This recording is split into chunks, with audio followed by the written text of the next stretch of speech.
Dear student, मानक अध्ययन classes में आपका स्वागत है। मेरा नाम शमशेर है।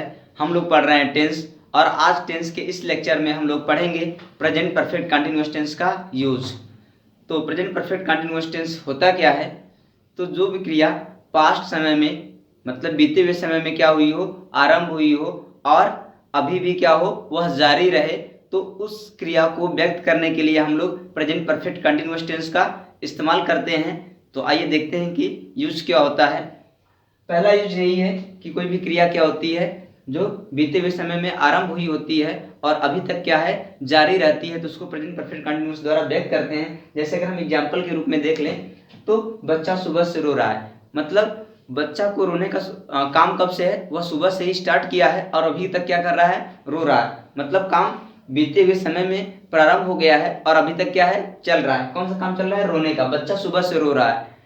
तो अगर हम इसका ट्रांसलेशन भी करेंगे, और कल स्ट्रक्चर देखे थे हम लोग ट्रांसलेशन के कि पहले सब्जेक्ट आता है, फिर उसके बाद हेल्पिंग वर्ब आती है। हेल्पिंग वर्ब में क्या आता है? हैज या हैव। उसके बाद बिन आता है, फिर मेन वर्ब में आईएनजी आती है, फिर ऑब्जेक्ट आता है, फिर अदर वर्ड आते हैं, फिर टाइम आता है, सिंस या फॉर आता है, फिर टाइम आता है। तो अगर इसका देखें तो ट्रांसलेशन हो जाएगा द बेबी। अब बेबी सिंगुलर सब्जेक्ट है, इसके लिए आएगा हैज। तो the baby has been crying, CRYING, crying since morning. Since इसलिए लग रहा है क्योंकि मॉर्निंग पॉइंट ऑफ टाइम है। जब कोई चीज पॉइंट ऑफ टाइम में स्टार्ट होती है तो उसके लिए हम सिंस का प्रयोग करते हैं, सिंस मॉर्निंग। और कोई चीज जब किसी समय अंतराल टाइम इंटरवल में होती है, चाहे पीरियोडिक होती है, तो उसके लिए हम क्या करते हैं, फॉर का यूज करते हैं। बच्चा सुबह से रो रहा है, हम ऐसे कहते हैं सुबह से वर्षा हो रही है, सुबह से वर्षा हो रही है। एग्जाम्पल में दूसरा एग्जाम्पल देख लेते हैं। इसका नेगेटिव इंट्रोगेटिव कल बताए थे, मतलब पिछले वाले लेक्चर में। तो आप लोग पिछले वाले लेक्चर में अगर आपको नहीं देखे तो जाके प्ले लिस्ट में देख सकते हैं। दूसरा हम लोग एग्जाम्पल सेंटेंस ले लेते हैं। कल आपको मतलब उस लेक्चर में होमवर्क के रूप में दिया गया था और उसको यहाँ पे बता दिया जा रहा है कि सुबह से वर्षा हो रही है, सुबह से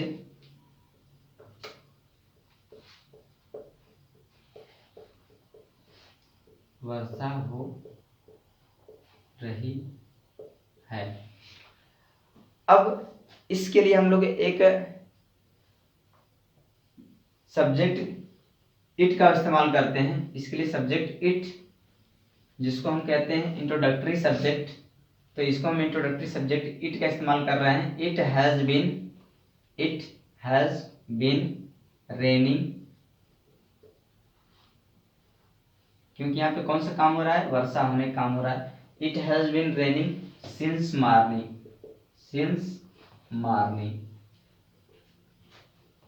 तो it has been raining since morning. इसका ट्रांसलेशन अगर इसका नेगेटिव देखें तो it has not been raining since morning. अगर इंट्रोगेटिव हो जाएगा तो हैज को पहले ला देंगे, हेल्पिंग वर्ब हमारा has it been raining since morning. अगर इंट्रोगेटिव नेगेटिव है तो has it not been raining since morning. अब एक और सेंटेंस था कि मेरी माँ सुबह से, मेरी माँ 2 घंटे से पूजा कर रही है। मेरी माँ 2 घंटे से पूजा कर रही है। अगर इसका हम लोग बनाना चाहें तो मेरी माँ 2 घंटे से पूजा कर रही है। मेरी माँ 2 घंटे से पूजा कर रही है। तो माई मदर, सब्जेक्ट कौन हो गया, माई मदर, क्योंकि पूजा करने वाला व्यक्ति कौन है, मेरी माँ। जो व्यक्ति, जो डूअर होता है, जो काम करने वाला होता है, और काम कौन सा हो रहा है, पूजा करने का। तो जो पूजा करने का काम हो रहा है वो जिसके द्वारा किया जाता है, तो जो क्रिया जिस व्यक्ति के द्वारा करी जाती है वही सब्जेक्ट होता है। तो माई मदर, तो सब्जेक्ट के अंग्रेजी सबसे पहले, फिर इसके साथ क्या आएगा, हेल्पिंग वर्ब हैज। तो माई मदर हैज बीन, और पूजा करना का अंग्रेजी या वर्शिप होता है WORSHIP। वर्शिप में क्या जुड़ेगा, आईएनजी, माई मदर वर्शिपिंग।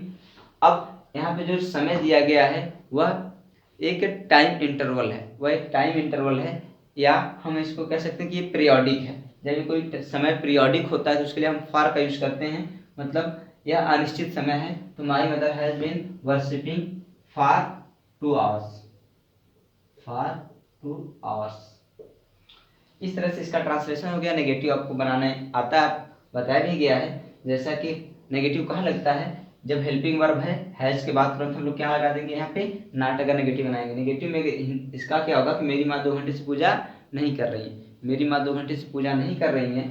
अगर इसका नेगेटिव बनाना है तो हम क्या करेंगे, जो हमारी हेल्पिंग वर्ब हैज है इसके बाद हमें तुरंत एडवर्ब ऑफ नेगेशन नॉट का इस्तेमाल कर लेना होता है। अब हम आ जाते हैं इसका दूसरा यूज देख लेते हैं। दूसरा यूज क्या है कि इसका यूज हम टाइम फ्रेज के साथ कर सकते हैं, जैसे कि मान लीजिए फार के साथ कर सकते हैं, सिंस के साथ, लॉन्ग, हाउ लॉन्ग। अगर ऐसा वर्ड आता है तो इसके साथ हम किसका कौन सा टेंस का इस्तेमाल करते हैं, प्रेजेंट परफेक्ट कंटीन्यूअस टेंस का। जैसे आप कितने समय से खा रहे हैं, अगर हम इसका ट्रांसलेशन देखें तो for how long, for how long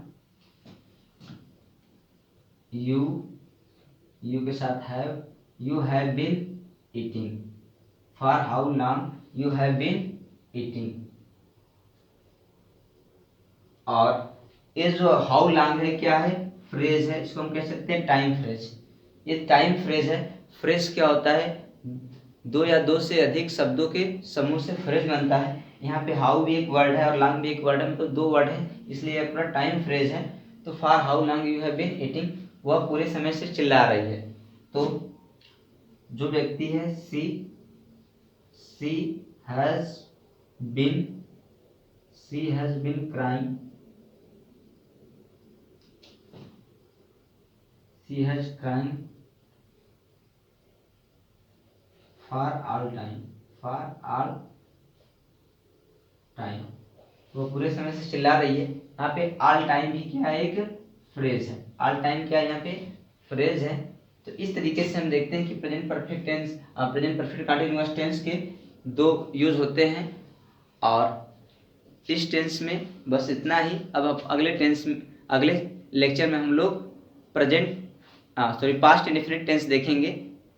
तब तक के लिए धन्यवाद।